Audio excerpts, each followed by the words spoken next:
We'll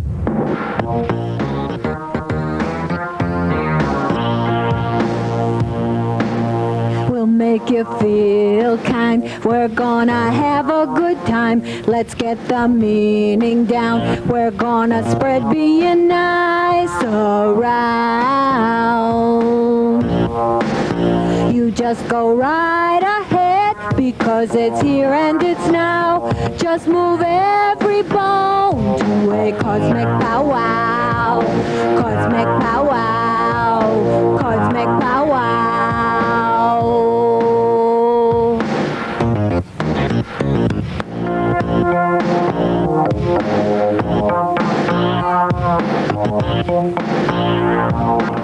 Hello, hello, hello, everybody out there, Boston and Cambridge, where this show goes later after it's been recorded here live tonight.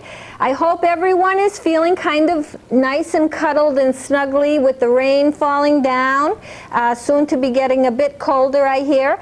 And I hope we're all getting ready on this show toward a quality of life to turn on the most important organ of our body. Our brains. Go ahead, turn on your brains. Here we are for Toward a Quality of Life, the show for which, if you like humanity and if you like to achieve something better and greater and nobler and more pleasing for all of us, then you might like Toward a Quality of Life. We are going to continue with our question. This is our third live show here in the Boston Neighborhood Network Access Television Studios, our third live show, and in each of the first two, and now in the third, we continue with a very fundamental question and continue to garner other thoughts and ideas and propositions along the way. Our fundamental question running through everything at this time is, what are you living for? And is it even worth examining what your life is about? Is it good enough? Could it be better? What is the meaning? Where is the purpose? What is the reason? For what do you go through the suffering known as life? And into every life rain must fall. We all suffer in life. What are we living for? Now, I'll introduce you to Mr. John Fahey, and he will tell you about calling us and getting your thoughts ready to respond with your own ideas and to what we're saying tonight. Thank you, Nancy. It's a pleasure to be here with you. I'd like to invite all our home audience that are watching on this channel, give us a call here at BNN TV. We're cablecasting live from downtown, the City Place studio on BNN TV, right down at the Boston studio. Our phone number here is 742-3333. Again, that's 742-3333, and we welcome your questions. Nancy? Yes. Now, in addition to our major question, we start off with some things in the news around us locally or nationally, internationally, and also things in general to be continuing to accumulate and cumulatively think about. We start first with some of the concerns around us. One of them is the concern about Boston State Hospital in Mattapan, the former Boston State Hospital. It's a beautiful location, grass, buildings, which once housed the mentally ill up through the 70s, I believe, was the last, yes, about the 70s was the last years of people who are mentally ill having this residence and a place to be cared for, a warm place in winter, grounds on which to roam, and some food for their stomachs. And now it's been sold to the Audubon Society, which is a very startling thing. And I saw a news clip on the situation from people who live in the area, some of whom worked at the hospital themselves, at least the ones sampled, not caring too much for that resolution. It's unfortunate that our mentally ill are on the street and that we could not once again bring them to such a beautiful campus and maintain those rolling fields and the nice spaces for the wonderful use it was already existing for. And while we're on the subject of Mattapan, for that matter, there is so much gorgeous, nice open space, and it's a good idea to keep in mind that keeping nature and keeping the area open and very residential and quiet and beautiful is a wonderful idea indeed. Now, in general, on this show, we're always looking towards the bigger picture. And the bigger picture is, how are we going to engineer the life that we're living? How are we going to arrange the contingencies, the contingencies being all those events and physical, emotional, situational, psychological, experiential events and things, literal physical things, and things that we can't feel and touch, which yet may have impact on us, that conditions and occasions our behavior to be like it is, and actually is the influence and the environment which is a cause, influencer, and promoter or facilitator of the kind of people we are and the people that we are. And in this bigger picture, from previous shows, we had, for example, someone bring up the idea of nursing homes being not a very good idea.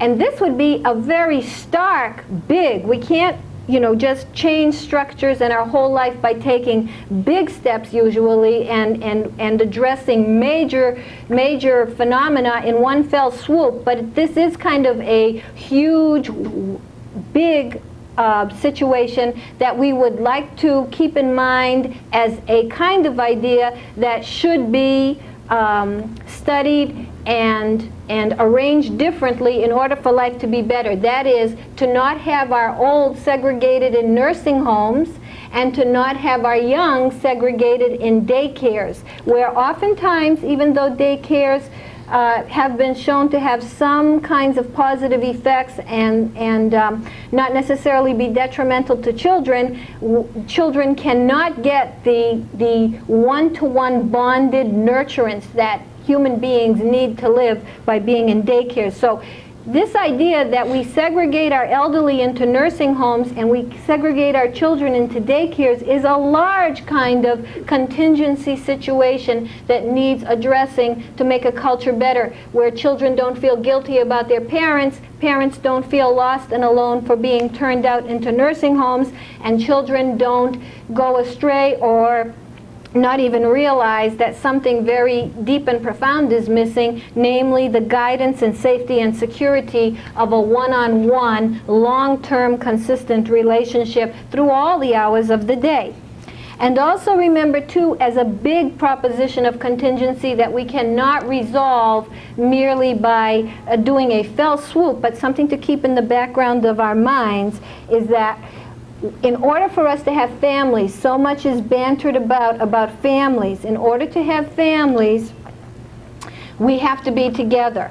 This age we live in puts each of us at a different occupation, different activity at different times of the day, so that people aren't spending extended periods of time doing nothing in particular, being a family. And unless you have that, no matter how well intentioned you are and what your value system is, you can't have a family. John, would you like to please ask our callers if they could call in again? We're looking for you to call in and respond. Yes, please call in. Our phone number is 742-3333. Again, that's 742-3333. This is a live call-in program, and we're here for your questions. We're cablecasting right here from City Place, downtown Boston. Again, our number is 742-3333. Okay. Now, another thing I wanted to talk about today is the inefficiency of big institutions. Another large contingency we could be thinking about. For example, healthcare. Literally speaking, hospitals that are larger cost more to run than hospitals that are smaller.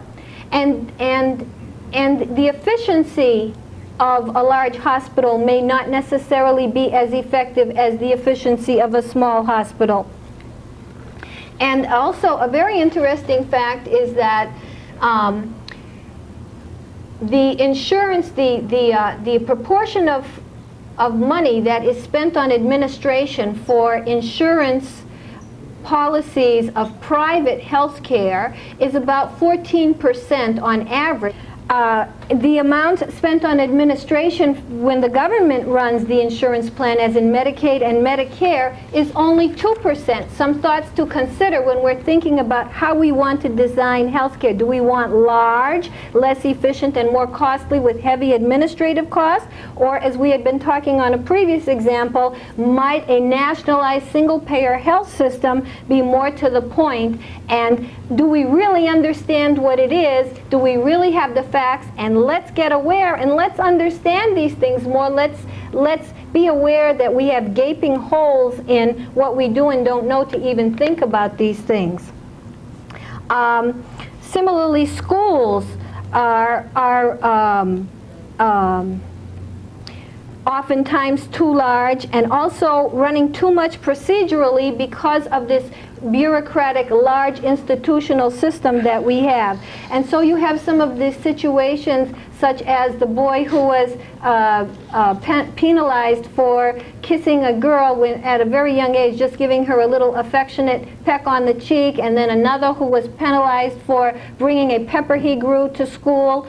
And I'm sure you've heard about these situations, and the children were very badly wounded by being penalized for just doing childlike activities, many of which, for example, in the case of a child who grew a pepper and was penalized for that because apparently someone tasted it and it was hot, and then the child got in trouble, things that we should be supporting in children might be going on by the wayside when institutions are big and we're doing panoramic kinds of guidances and rules and procedures rather than being local. Nancy, and I know we have a call coming, so I want to just say about this that we must go local. Generally speaking, we must be small, because big institutions are, by their intrinsic structure, non-responsive and controlling. Let's take the call. Can we have your question, please?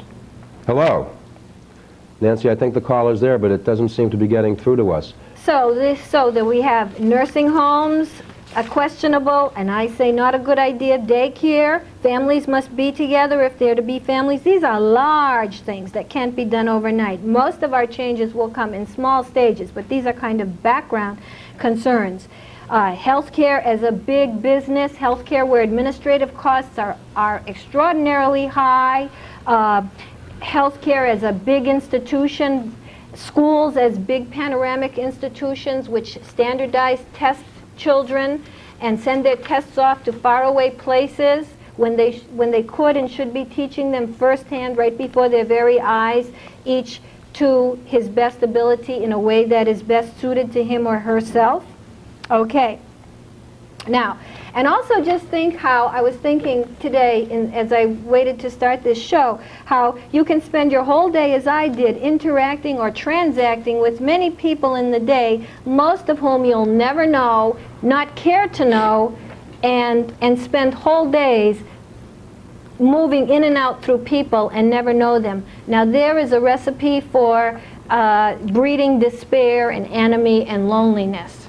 Now, next, we also want to bring mention of the issue of inflation, as is being bandied about right now in Washington, D.C., an issue that's important to all of us, because as goes what we believe is inflation, so goes the policy on money in this country, interest rates, the cost of living, which affects people who are on Social Security and other kinds of government programs. And what is being... Nancy, I think that call just got through. Okay, we have a call. Can we have your question, please? I would like to have some insight into Nancy's educational background and her business background. If she could kindly respond, I'll just listen. Okay, so I understood the question. Thank you. I'm a behavior and neuropsychologist, and I do behavior management consultation. I'm a graduate of the University of Minnesota. And you got your PhD, degrees? correct. PhDs. Correct. Your PhD. Right. Okay. And I've done postdoctoral work as well. Okay. Yes. So highly qualified for this position, actually. Okay. Thank you very much. Well, basically, I've been a scholar all my life. Okay. From when I was very young. Did you want to comment, talk about that a little bit more, or did you want to go on to I'd rather go on to this? these things. I don't Okay, thank you, to sir, talk for about calling. that. But issues of philosophy, psychology. Of course, I've studied an enormous amount of psychology. I've studied a lot of philosophy too, but the philosophical aspect, meaning of life, questions of life, kind of is something that I probably was born with, because I've been thinking and asking those questions as I go around everywhere and observing all my life. Okay, so I hope that answered your question. Okay. Now, we were mentioning about inflation, and the situation on this in Washington right now is there is consideration to change how inflation is measured, and if it is changed at the present time, it's going to show inflation as being not only not higher, but less than we currently believe it is, so to speak. And that's because for many reasons, but for some reasons such as if beef becomes too expensive, which they might use to calculate the inflation, the price of meat, they say people might change to pork. Well, this is not a lesser cost to life. It's not that what you need is less. You actually have to change to something different in order to stay abreast of the price. So this really, in a sense, does not qualify as a reason for inflation to be less or the same or going down. It means you might have to be eating something that you less prefer to eat in order to pay the same. Also, the quality of what you're buying, maybe it stayed the same or it's rising less rapidly than it has in the past. But is the quality the same? Is the quality on the clothes you buy the same? And beyond all that, are prices flat to going down for people to live? I ask you. And our callers can be thinking about this. That what you need to live an ordinary life is likely increasing in cost. And I say this so that people can be aware. What the inflation rate is very important to what your economic life circumstance is from here down the road. And so I say all this so that people could be aware that this is going on and to think about it. One doesn't have to be an economist to think about it. One doesn't have to be reading journals or newspapers regarding this. One just has to think about things like this because they affect one's life, and the point is to be involved and to know everything and to be aware whether it is your bailiwick or not. And think about, is health care costing less? Is your insurance cost to be insured for health care costing less? If you go to buy music, is it costing less? Are video games costing less? Well, maybe the ones that are so old nobody wants them anymore are on sale in the dustbin, but that's not what we're talking about. Are flowers costing less? Is food costing less? Have you seen the price of vegetables and fruit? They're extraordinarily high. Oranges have become so expensive, tomatoes have become very expensive, and their price does not go down. Their price stays the same and it creeps up. Rent, housing is so expensive. I actually heard a statistic that the price of watches on average is down 3%, but all one has to do is go and try and buy a watch and see at the general fashionable areas of a moderate priced watch whether a watch today is more than it was 2 years ago, and it is. Automobiles are more expensive. Entertainment, the cost of a movie is more expensive. A cup of coffee is more expensive. When we had the freeze on coffee beans over a year ago, the price of coffee skyrocketed for an extended period of time. It has since come back down, but during that that hike in the price, the price of a cup of coffee locally went up quite a bit, and that price has not come back down. It has stayed the same. So I mention this because it's happening around you. It's important to you as a human being that lives every day, and one can be aware rather than be angry and say, oh, I'm getting, you know, cheated, the system doesn't work the way it should, or I can't get ahead, or just seething with anger. Rather than wasting time on feeling that way, waste time learning and thinking and knowing about these things, reading about them in the newspaper or watching a lot of news shows and observing for yourself, thinking for yourself. A big part of the show that we bring to you is about thinking, and especially thinking for yourself. Yes, John, did you want to say something? Well, I was just going to say, and you mentioned inflation, certainly that is all true. But in some instances, for example, I'm thinking of the VCR, when something becomes more technologically advanced, prices go down at some point. VCRs, when they came out 20 years ago, the price was astronomical. However, as more people bought them, as technology was improved and the market was greater, the prices came down. But that's rare, is that correct? Well, it's not rare to the extent that there are so many technological things right now. We have so many products like that did start out televisions. That was quite a while ago. But if you'll notice, they've come to a level that they pretty much stay at, and they're almost starting to creep back up. You know, it's often been said that computers have come down drastically. But they're taking into account that you're getting faster modems, more megabytes, more RAM, and so on. But if you consider that that's the new standard, they're not really all that much cheaper. And if you go to buy one with all those latest features up to the standard of what's considered sort of the common standard for right now, it's not going to be all that cheap. It's kind of hanging in at a level and staying there and possibly creeping up. Okay, I think we have a call. Can we have your question, please? Hello? Hello. Oh, hi. Good evening. Good evening. This topic goes back to the beginning of the program. Okay. Yes, please. And if I am reading it right, it's why are we living? What are you living for? What are we living for? And I really don't think that we are real. I think that's part of the mystery of life. I really think that we're not really meant to know that. And I think the only thing that we really can do is, our job is to help others as best we can and to live our life as honorably as we can. But as for why, I think that mystery isn't meant for us to really know. I think that that's part of our journey to try to decipher it, but I'm not sure that we ever will. And I'll stay on the line, caller, please, for a moment. I couldn't agree with you more. I have no idea why I'm living, or why I might know why the people in the room around me, and there are several at the moment, we're looking right at each other. I have no idea why I'm living. I might know more why they're living, than why I'm living. I haven't an idea.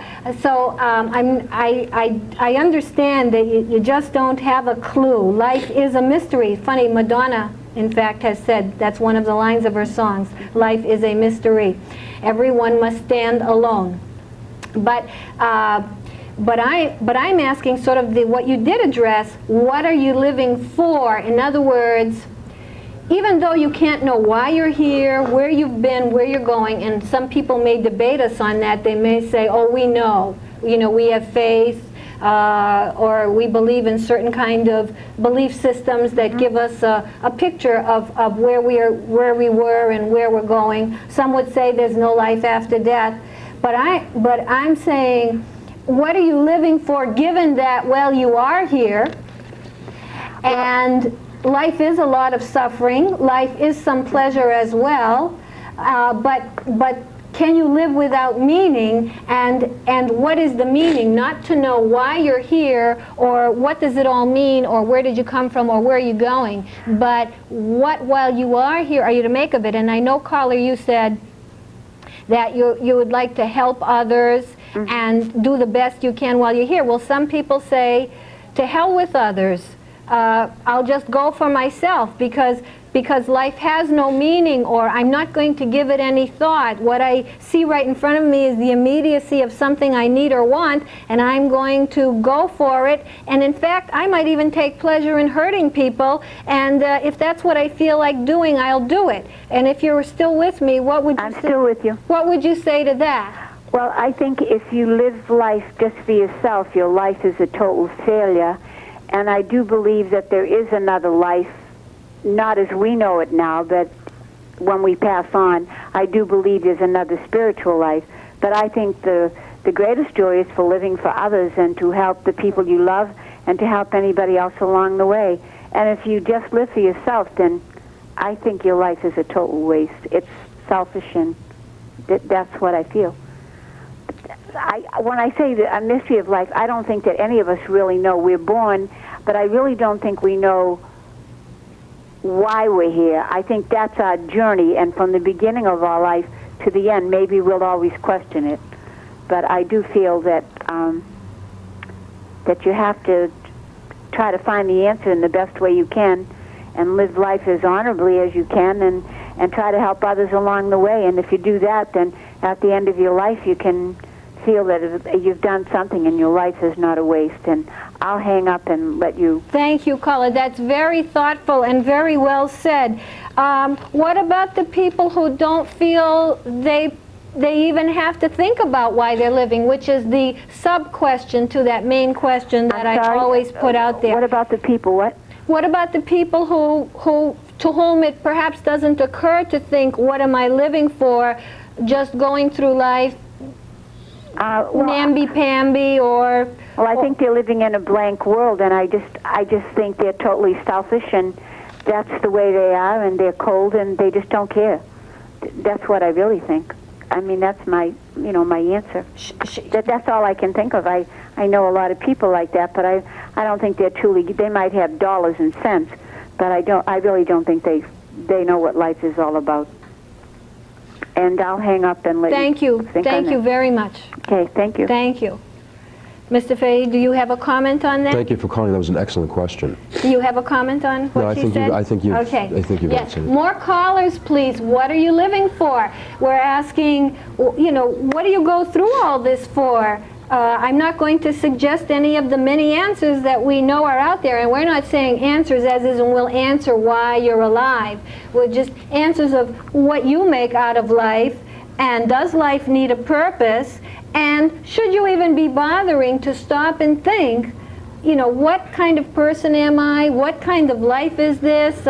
What would be the best way to live it? Is it even worth asking the question? And that number to call is 742-3333, 742-3333. We're cablecasting right here from City Place, downtown Boston. Okay, Nancy? Yes. All right. So, and again, on the inflation, some of you might be calling in with some ideas on that, but please keep in mind, be aware, some of these things that we're bringing up, nursing homes, daycares, what happened to Boston State Hospital, the mentally ill out on the street.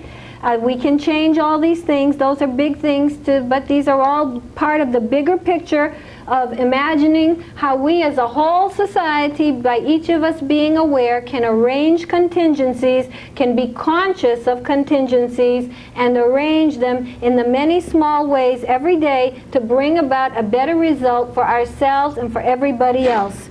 And practically speaking, when other people are feeling good, we'll feel better, but we don't necessarily even do it for that fundamental reason.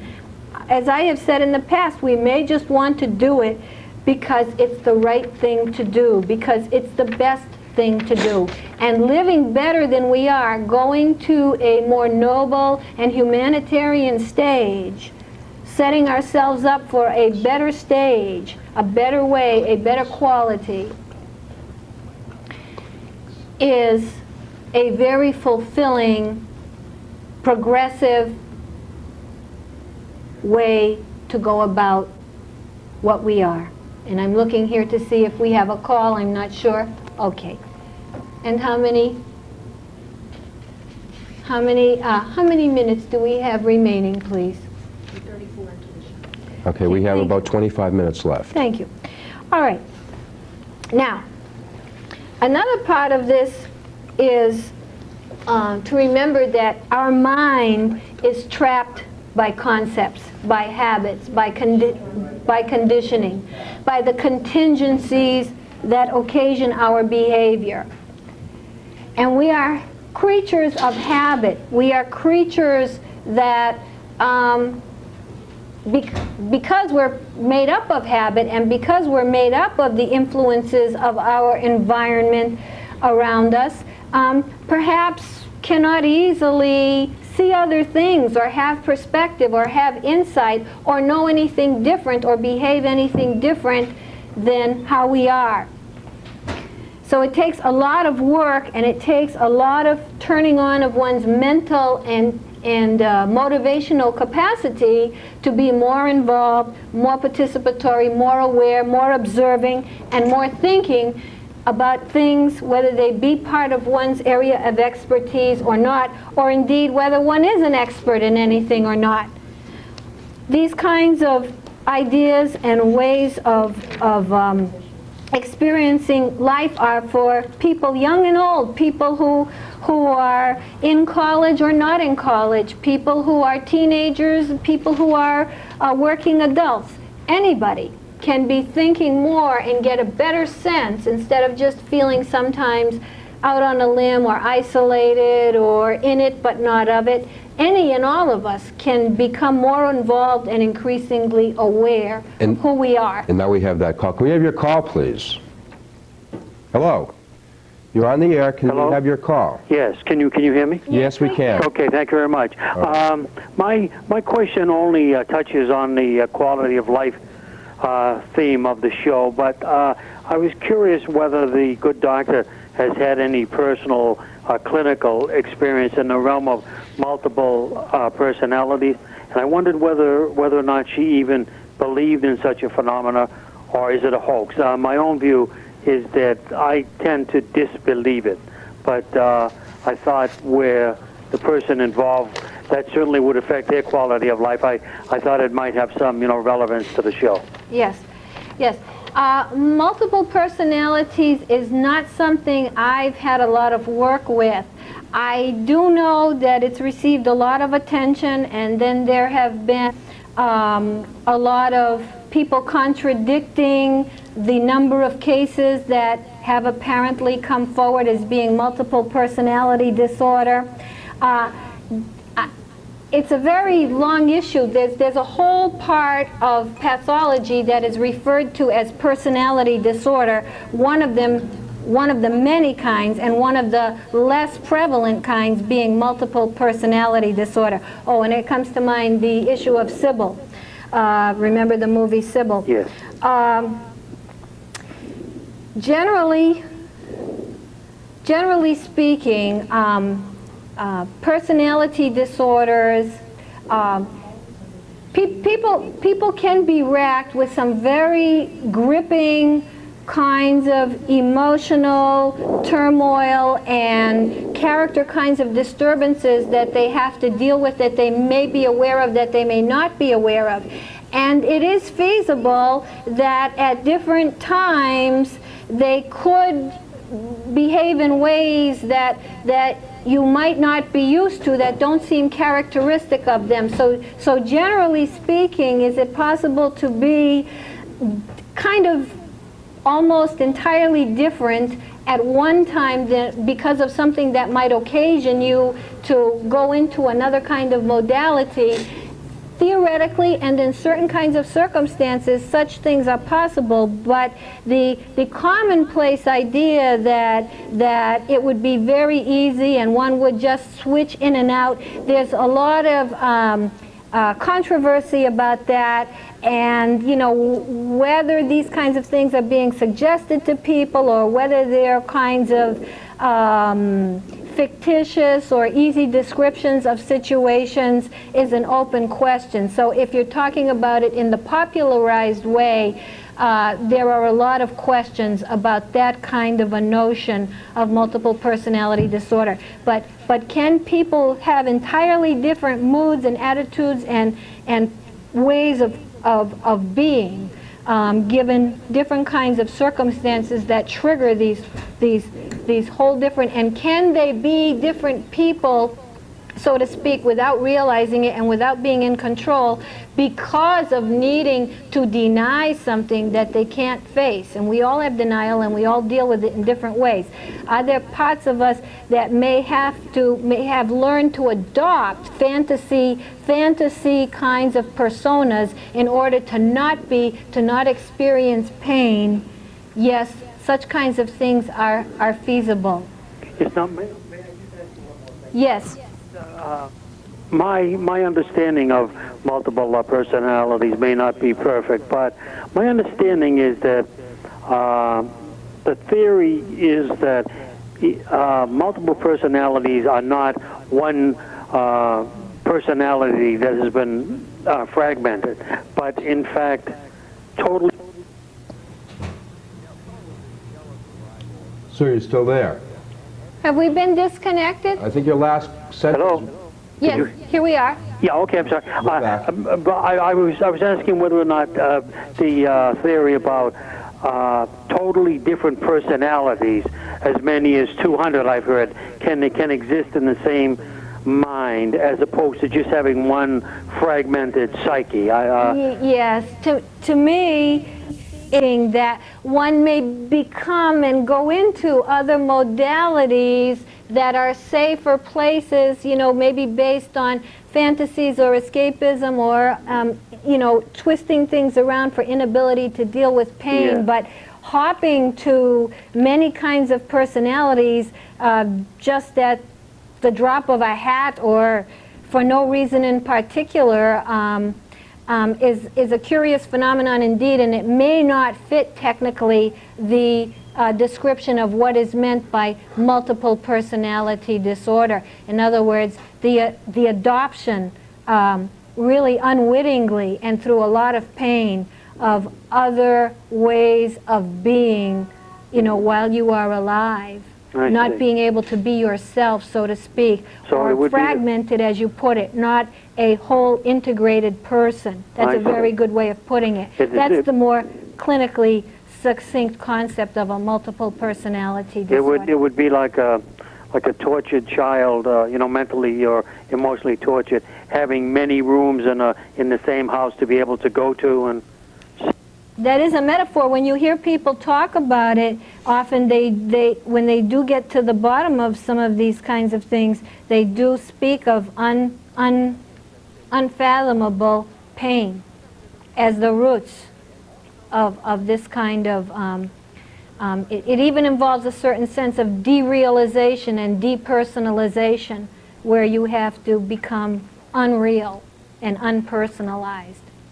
And one thing leads to another, depending on the contingencies that shape behavior. Why do pathologies turn out differently? Why do people handle their lives differently? Why are people different personality-wise? Well, some of it is based on temperament in a way, your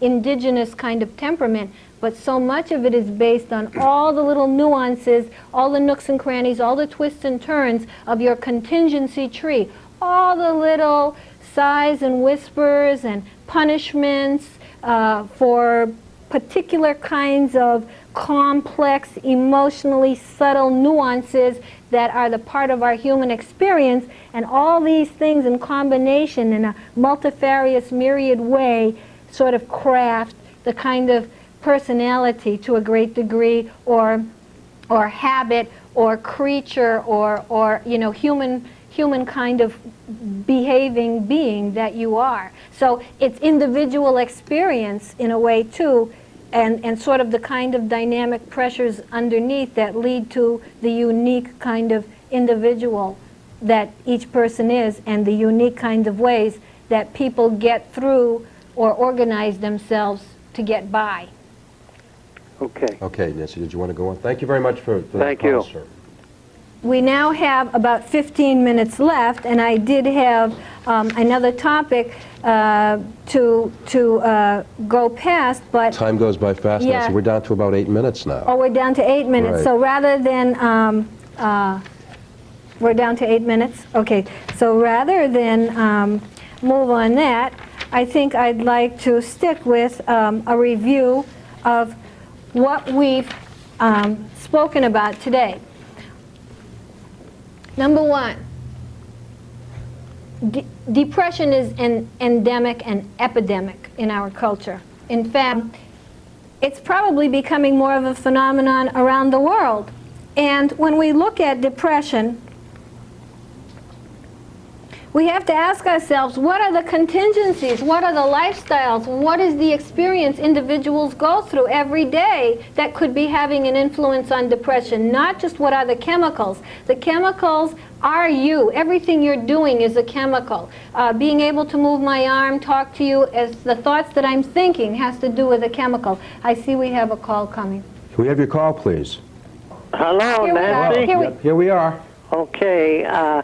My question, and I'd like some information on your thoughts on the psychology of people who are mixed up in so-called domestic violence, and that bothers me tremendously.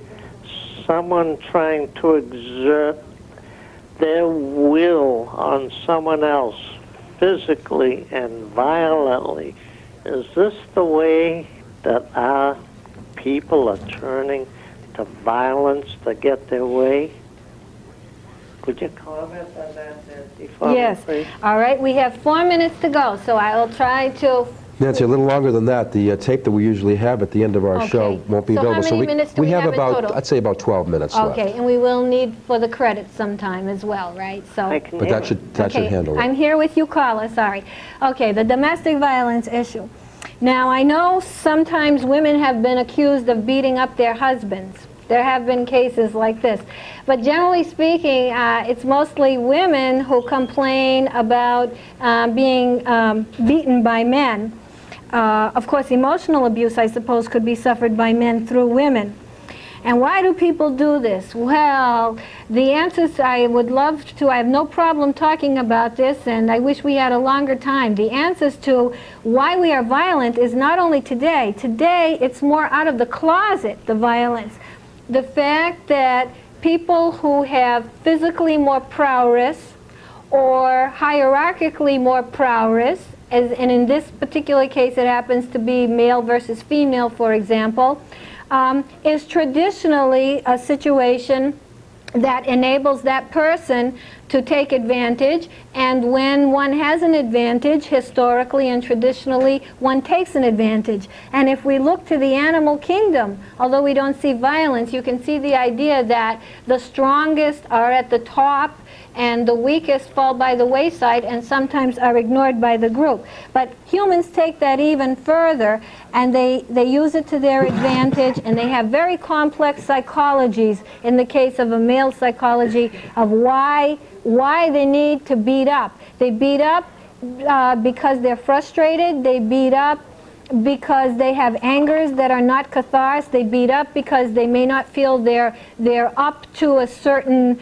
kind of achievement deep down inside that they're not aware of, that they fall short of it. And all these things may be handed down through the generations, passed from mother to child, from mother and father to child. And if you think back through history, there's certainly not more violence today, I would doubt.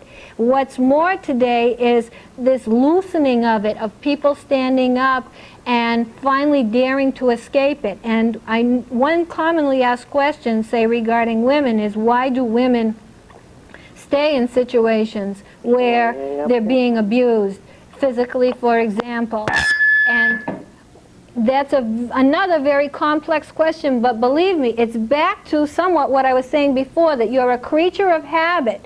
And if that's all you know, and if that's how you feel, you may not even think you deserve it, but if that's your response, and if you have fear and you're not economically independent, which is a very big variable in this, and also if you may still love a male who is beating you up. You may really love it, and you may kind of, put up. Women put up with a lot of things out of love or just this sort of instinctive thing that they go along with it. So there's many reasons. It's a profound question, but I don't think necessarily it's more than before. We are more violent, in a sense, on the street in terms of how we act towards each other, in terms of civility. Is a new kind of violence that is rampant and is so deteriorative to our life. But as far as domestic violence, it has been going on for time immemorial. And also to children. We actually unknowingly often hurt our children. We're based on a punishment model. We continue to hold a punishment model. And we can, even today you can hear people say, when some people say don't spank your children, for example, well, we don't mean to let them run rampant and not discipline them, but when some people say, whack them and put them in line, it's based because that's all you know. You're a creature of habit, and you've got this historical tradition and psychology that is handed down that you deserve it. We deserve it. He deserves it. I deserve it. We have a psychology of blame and deserving and punishment, and it's a very complex issue. And one day on this show I'm going to bring up that whole punishment issue. We have a caller. Do we have any time to take a call? Yes, we do. We have about 8 minutes left. Nancy, can we have your call, please? Hello. Hello, yes. We're here. Can we have your call, your question? Yes.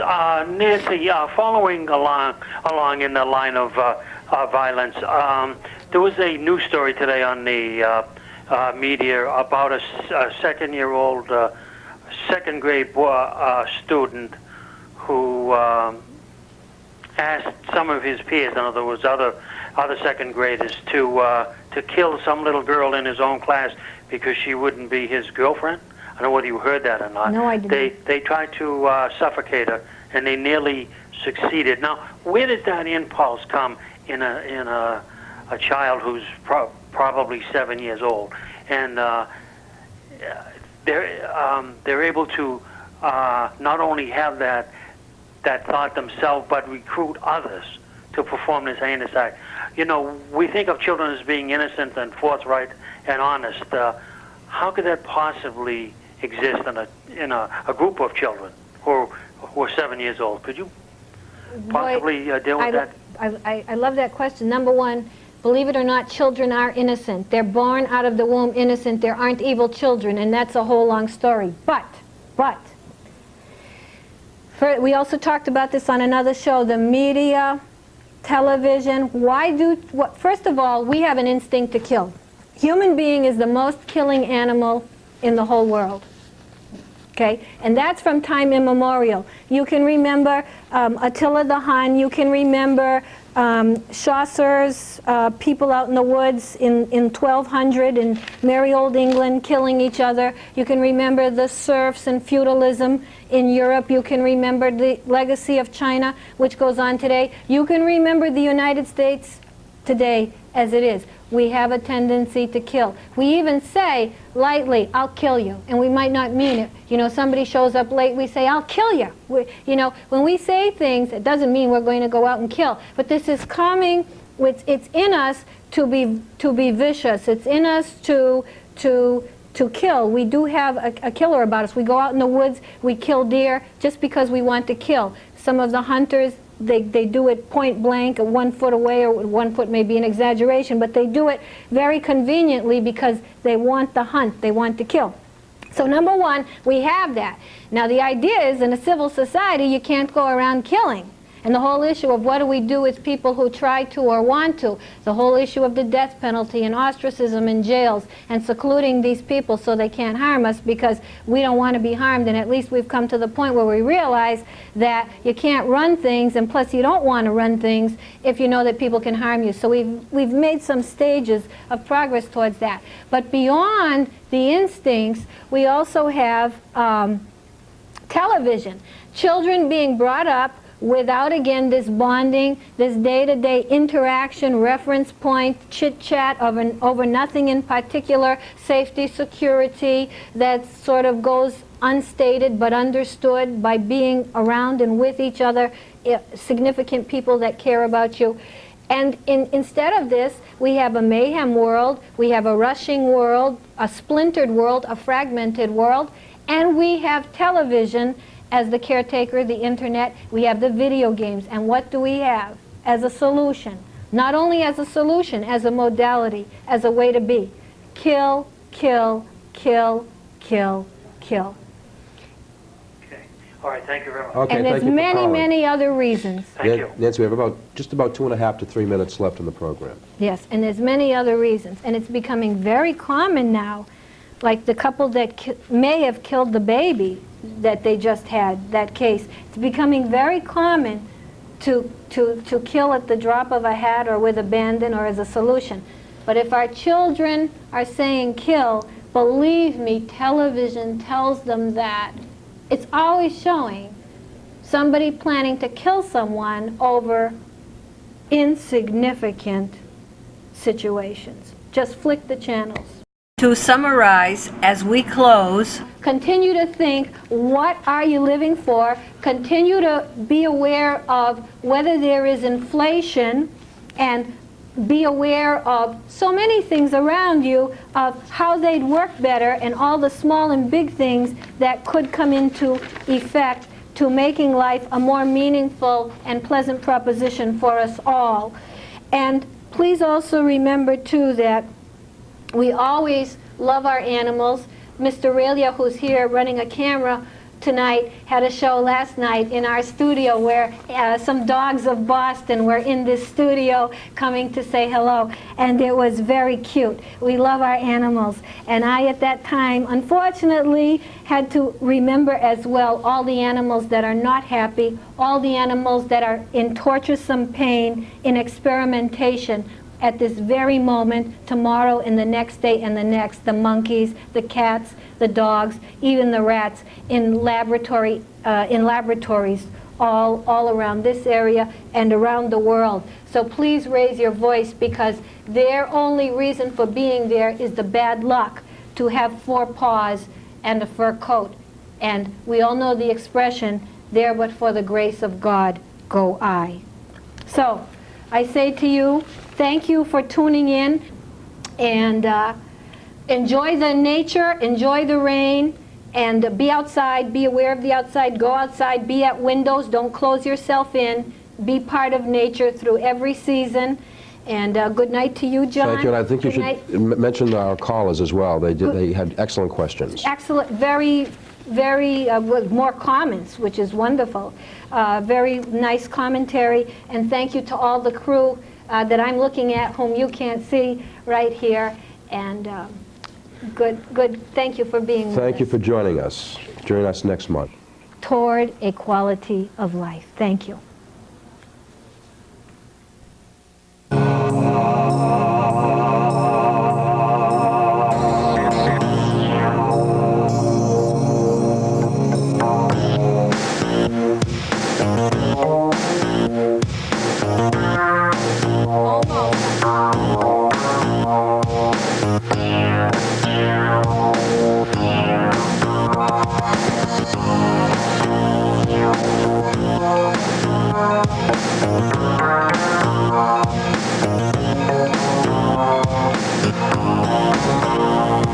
It's fun and it's one, it's us cosmic powwow, cosmic powwow, cosmic powwow, cosmic powwow.